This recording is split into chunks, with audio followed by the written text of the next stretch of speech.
There is a demand for restoration and preservation of the ruins of the historic Basohli Palace in Kathua.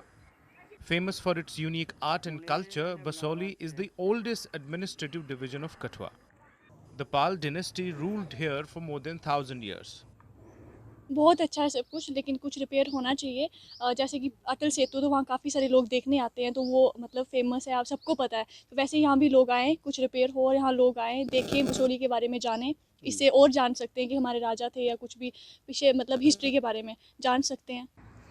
The kings of Pal dynasty built many beautiful palaces. Most of the palaces no longer exist, but ruins of some historical buildings can still be seen in Basohli. यहाँ पे इसका विकास होगा तो यहाँ से और लोगों के साधन बनेंगे, लोग यहाँ पे आएंगे और अपना मतलब डेवलपमेंट होगी। इसलिए लोग मतलब जो दुकानदार हैं, आगे पीछे जो लोग हैं, उनको भी इसका बेनिफिट होगा और हमारे जो महल हैं, जिनकी जो सुंदरता को दोबारा चार चांद लगेंगे। The Department of Archaeology has proposed to prepare a report on how the ruins can be conserved and protected.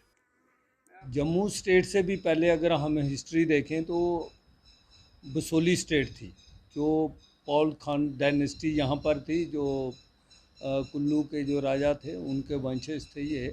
और तकरीबन 1046 वर्ष इसका इतिहास है। The people of Basohli are hoping that once the ruins are restored, the region will attract more tourists, thus boosting the local economy of the region.